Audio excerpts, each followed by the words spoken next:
فلسطین اور غزہ کے مسلمان اس وقت تاریخ کے جس کربناک اور درد انگیز دور سے گزر رہے ہیں وہ کسی پر مخفی اور پوشیدہ نہیں ہے۔ تفصیلات سن کر اور پڑھ کر سچائی یہ ہے کہ کلیجہ منہ کو آتا ہے۔ گزشتہ چند ماہ سے جاری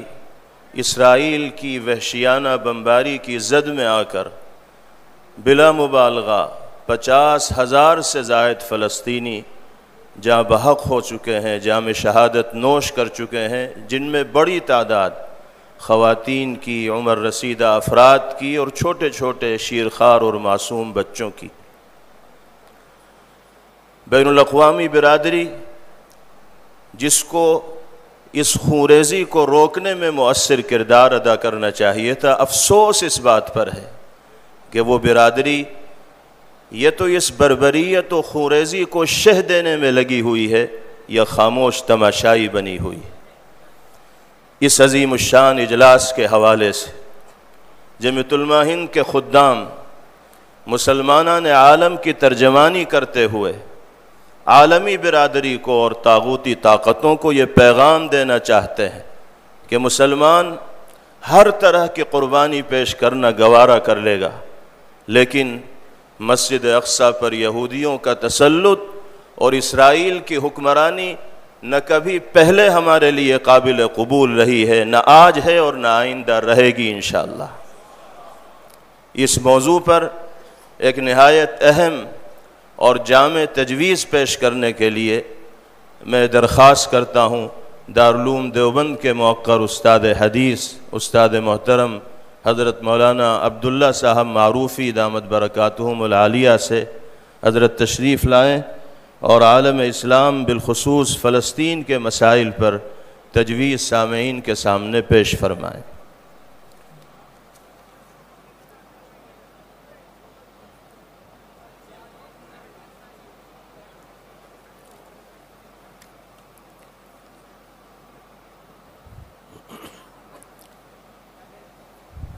بسم اللہ الرحمن الرحیم۔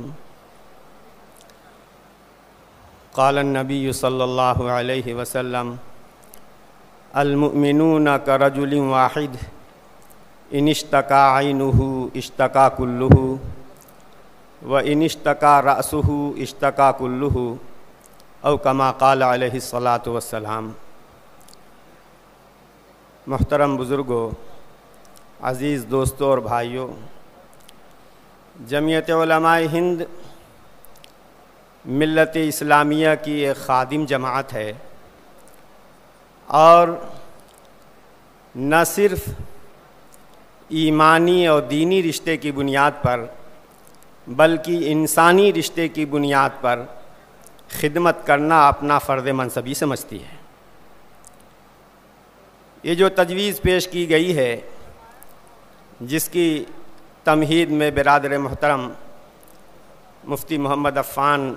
زیدہ مجدوم نے جو حقیقتیں بیان کی ہیں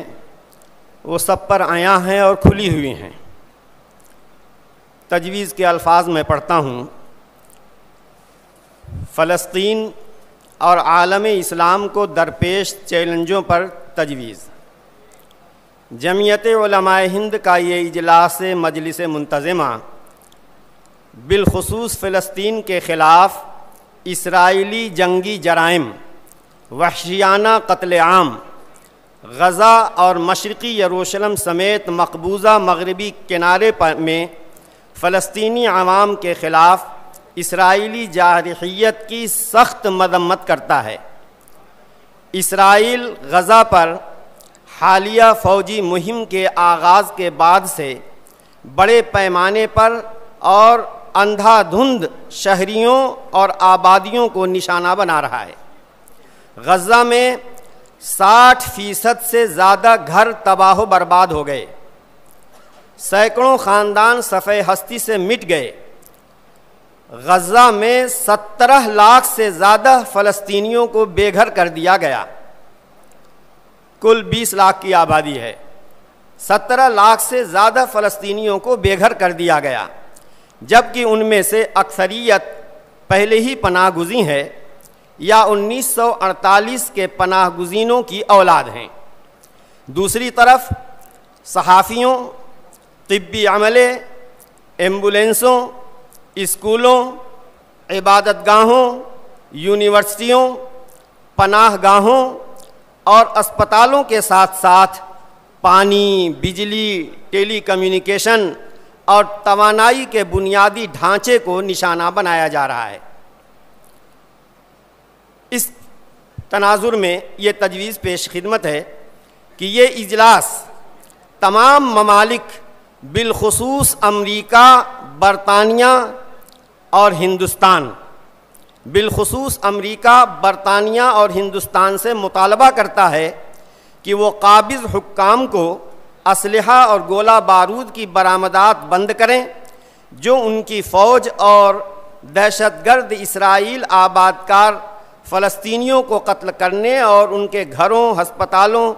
اسکولوں، مساجد، گرجا گھروں اور ان کی تمام املاک کو تباہ کرنے کے لیے استعمال کرتے ہیں۔ جو ریاستیں اسرائیل کو اسلحہ اور سیاسی مدد فراہم کرتی ہیں وہ اس نسل کشی میں برابر کی شریک ہیں۔ نمبر 2، بین الاقوامی فوجداری عدالت، بین الاقوامی فوجداری عدالت اور دفتر استغاثہ فوری طور پر فلسطینیوں کے خلاف بین الاقوامی جرائم کے ذمہ دار اسرائیلی اہلکاروں کی گرفتاری کے وارنٹ جاری کرے اور تحقیقات کا دائرہ وسیع کرے اور فلسطین میں خون خرابہ اور قتل عام کے لیے اسرائیل پر بھاری جرمانہ عائد کیا جائے اور نقصانات کا ہرجانہ وصول کیا جائے۔ نمبر 3، یہ اجلاس حکومت ہند، عرب لیگ اور ممالک اسلامیہ کو متوجہ کرتا ہے کہ وہ سفارتی، سیاسی اور قانونی دباؤ ڈالیں اور انسانیت کے خلاف استعماری قابض حکام کے جرائم کو روکنے کے لیے دو ٹوک اقدامات کریں۔ وہ مسئلہ اور وہ زخم ہے جس نے انسانیت کی تاریخ میں ظلم اور ناانصافی اور طاقت کے بل پر ناانصافی کو انصاف کے نام سے پیش کرنے کی ایک تاریخ پیدا کی ہے۔ ہمارے دیوبند کے شاعر عامر عثمانی صاحب مرحوم نے شعر کہا تھا تو وہ پڑھ کر میں سوچتا تھا کہ ایسا منظر یا ایسی صورتحال حقیقت میں کہاں ہو سکتی ہے، لیکن فلسطین کو دیکھ کر لگتا ہے کہ 100% وہ شاعر کا خیال عملی طور پر سامنے ہے۔ وہ کہتے ہیں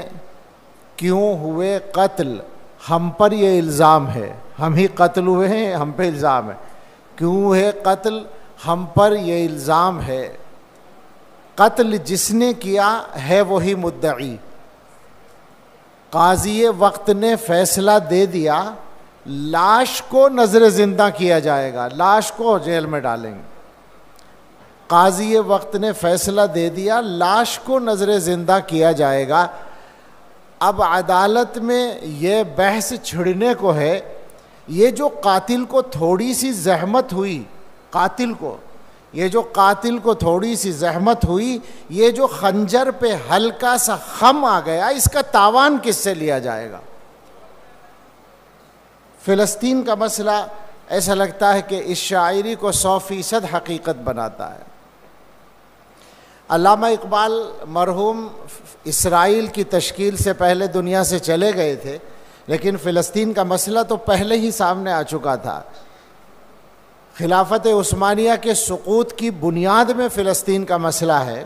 تو انہوں نے کہا تھا زمانہ اب بھی نہیں جس کے سوز سے فارغ، میں جانتا ہوں وہ آتش تیرے وجود میں ہے، تیری دوا نہ جنیوا میں ہے نہ لندن میں، فرنگ کی رگ جاں پنجے یہود میں ہے، سنا ہے میں نے غلامی سے امتوں کی نجات، خودی کی پرورش و لذت نمود میں ہے۔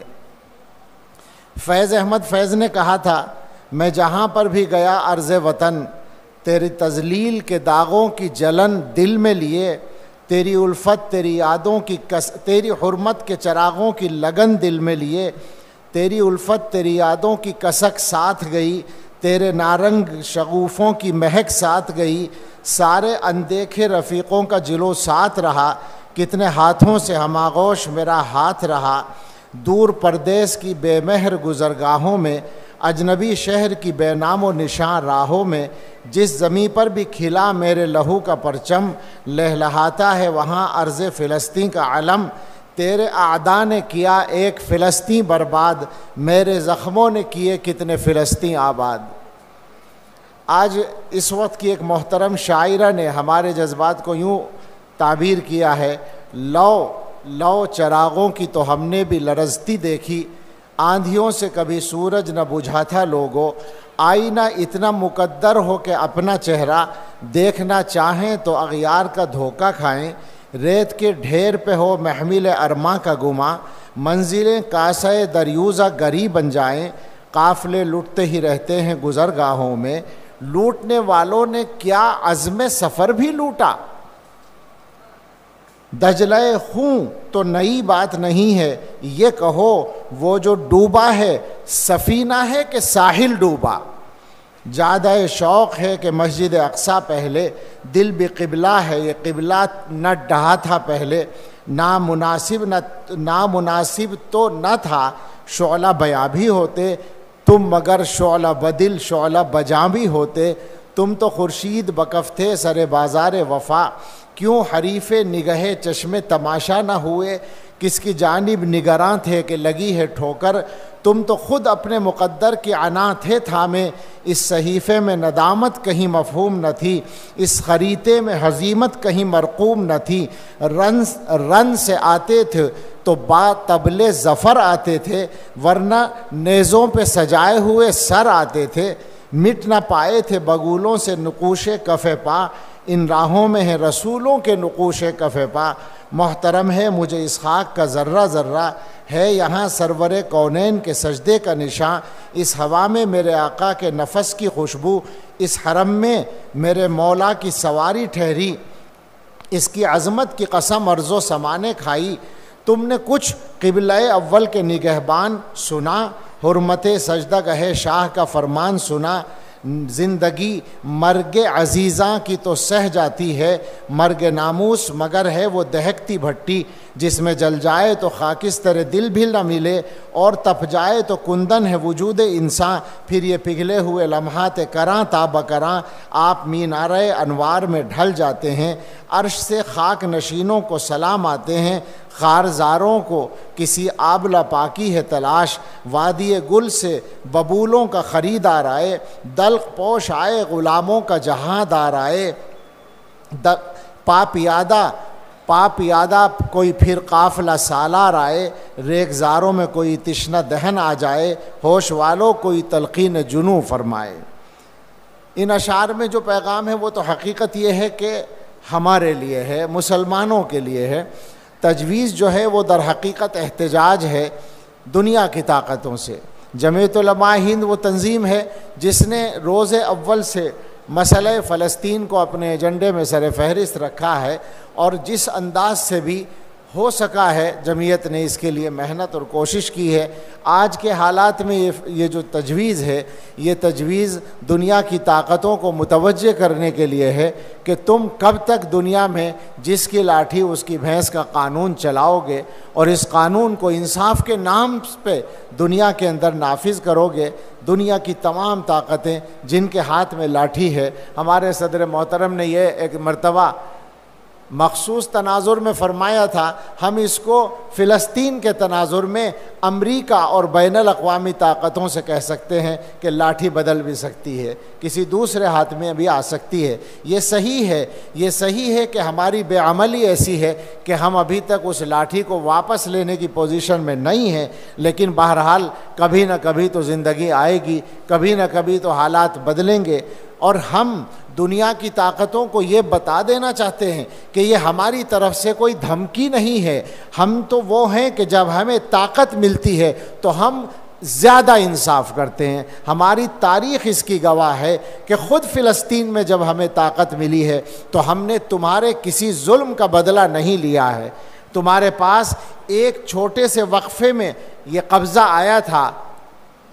5ویں 6 صدی میں ہجری، اور تقریباً 90 سال کے لیے آیا تھا، اور تم نے ظلم و ستم کے وہ بازار گرم کیے تھے کہ خود تمہارے مورخ تمہارے اوپر لعنت بھیجتے ہیں۔ لیکن جب ہمارے ہاتھ میں فلسطین آیا تھا تو ہم نے کسی ایک آدمی سے بھی خون کا بدلہ نہیں لیا تھا، اور انصاف کی وہ تاریخ رقم کی تھی کہ جس کا اعتراف کرنے پر خود تمہارے مورخ مجبور ہیں۔ آج دوبارہ تمہارے ہاتھ میں وہ قبضہ پھر آیا ہے تو تم ظلم و ستم کی نئی تاریخ مرتب کر رہے ہو۔ تمہیں ڈرنا چاہیے قدرت سے بھی، اور تمہیں ڈرنا چاہیے حالات کے بدلنے سے بھی۔ ان الفاظ کے ساتھ میں اس تجویز کی تائید کرتا ہوں۔ السلام علیکم ورحمۃ اللہ۔